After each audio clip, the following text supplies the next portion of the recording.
అమరావతిలో జరుగుతున్న కలెక్టర్ల సదస్సులో డిప్యూటీ సీఎం పవన్ కళ్యాణ్ మాట్లాడుతున్నారు. ఇప్పుడు అలా చూద్దాం. ఈ ప్రభుత్వాన్ని స్థాపించగలిగా ఉంటే people are looking for very committed deep change కోరుకుంటూ ఉన్నారు. ఈ పరిస్థితికి రావడానికి మేమందరం కూడా చాలా నలిగి వచ్చాం.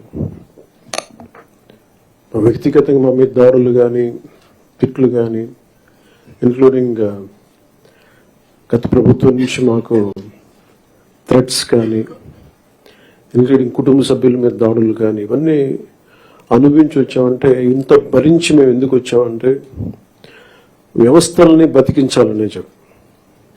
గత ప్రభుత్వం కళ్ళ ముందే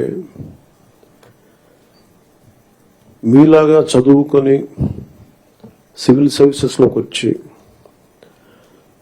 మీరు ఎంత కష్టపడి ఐఏఎస్ చదివి ఉన్నాలో, ఎంత పోటీ పడి లక్షలాది మంది పోటీ పడితే handful of collectors would come out and emerge out.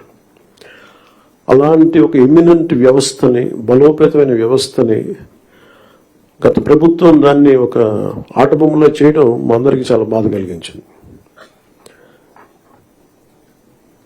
మేమందరం కూడా దేనికి బయటకు వచ్చామంటే ఈ వ్యవస్థను బలోపేతం చేయాలి, వ్యవస్థను బలహీనం చేస్తున్నారని చెప్పి at the cost of our life దెబ్బలు తిని, ఒకవేళ మేము రాకపోయినా కానీ ప్రజాక్షేత్రంలో నిలబడి ఈ వ్యవస్థని బలోపేతం చేయాలని ఉద్దేశంతో ఇక్కడికి వచ్చాం. But God's grace and people's commitment, they save the democracy, they brought us into power.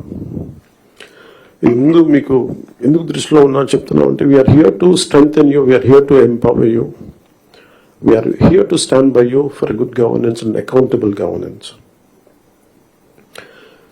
ఇన్ని దశాబ్దాలుగా ఇప్పుడు ఆంధ్రప్రదేశ్, ఉమ్మడి ఆంధ్రప్రదేశ్ కానీ విభజిత ఆంధ్రప్రదేశ్ కానీ ఎప్పుడు ఇంత ఇబ్బంది పడలేదు. గత 5 ఏళ్లుగా ఆంధ్రప్రదేశ్లో పాలన ఎలా ఉందో చూశారు. గతంలో చాలామంది నా సన్నిహితులు, సహచరులు కొంతమంది చెప్తా ఉన్నారు, ఇదివరకు ఆంధ్రప్రదేశ్లో పనిచేయాలి బ్యూరోక్రాట్స్ అని అనుకుంటే ఐఏఎస్లు కానీ ఐపీఎస్లు కానీ ఎనీ సర్వీసెస్ నుంచి పోటీ పడేవాళ్ళం. ఇదివరకు ఒక మోడల్ స్టేట్గా ఉండేది ఆంధ్రప్రదేశ్. ఇప్పుడు కూడా మోడల్ స్టేట్ ఇన్ లాస్ట్ 5 yearsలో.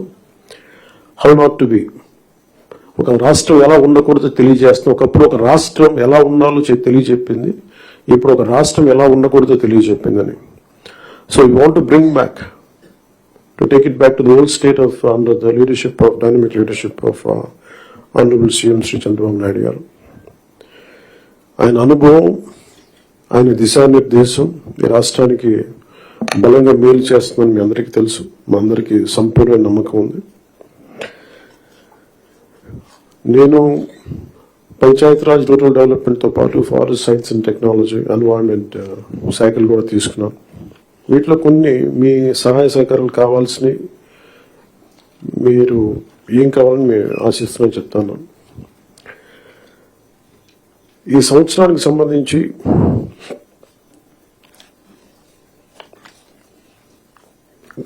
ఒకే రోజు రాష్ట్రం మొత్తం మీద ఇలాంటి ఎవరు చేయని విధంగా ఒక బృహత్తరమైన కార్యక్రమాన్ని చేపట్టబోతున్నాం. ఒకే రోజు రాష్ట్రం మొత్తం మీద 13,326 గ్రామ పంచాయతీల్లో ఉపాధి హామీ పథకానికి సంబంధించి రాష్ట్ర చరిత్రలో ఇప్పటి వరకు ఎవరు చేయని విధంగా చిత్తశుద్ధితో గ్రామ సభలను ఏర్పాటు చేసి గ్రామ సభ రెజల్యూషన్స్ చేయడం జరుగుతుంది. ఇది గ్రామ పంచాయతీలను బలోపేతం చేసే దిశగా మా కూటమి ప్రభుత్వం అడుగులు వేస్తుండటానికి మొట్టమొదటి మహత్కార్యమే ఇందుకు నిదర్శనం. 2014-19 మధ్యకాలంలో సుమారు 10,000 గ్రామాల్లో ప్రారంభించిన సాలిడ్ వేస్ట్ మేనేజ్మెంట్ ప్రోగ్రామ్ని ముందుకు తీసుకెళ్లాల్సిన అవసరం ఉంది. అలాగే పైలట్ బేసిస్లో పిఠాపురం నియోజకవర్గంలో ఇన్నోవేటివ్ ప్రాక్టీసెస్తో ప్రవేశపెట్టబోతున్నాం. గ్రే వాటర్ మేనేజ్మెంట్ మెథడ్ ద్వారా లిక్విడ్ వేస్ట్ మేనేజ్మెంట్ని ప్రాపర్గా డిస్పోజ్ చేయడంలో ఒక ప్రాధాన్యత ఇవ్వబడుతోంది. స్వచ్ఛ భారత్ మిషన్ మరియు ఇతర కార్యక్రమాల కింద నిర్మించిన ఇండివిజువల్ హౌస్ హోల్డ్ టాయిలెట్స్ని ODF+ చొరవ కింద మెయింటైన్ చేయబడతాయి. అలాగే హౌస్ హోల్డ్ లెవెల్లో సేఫ్ డ్రింకింగ్ వాటర్ అందించడానికి మేము జల్ జీవన్ మిషన్ కింద ఆగస్టు 15, 2024 నాటికి పల్స్ సర్వే నిర్వహిస్తున్నాం. ఈ సంవత్సరం గ్రామ పంచాయతీల్లో 5,40,000 functional house hold tap connections అందించాలి. 5,40,00,000 ఫంక్షనల్ హౌస్ హోల్డ్ ట్యాప్ కనెక్షన్స్ని అందించాలని లక్ష్యంగా పెట్టుకున్నాం. అలాగే అదనంగా రూరల్ రోడ్స్ ఏవైతే పూర్ కండిషన్స్లో ఉన్నాయో వాటికి ఇమ్మీడియట్గా రిపేర్స్ చేయాలి.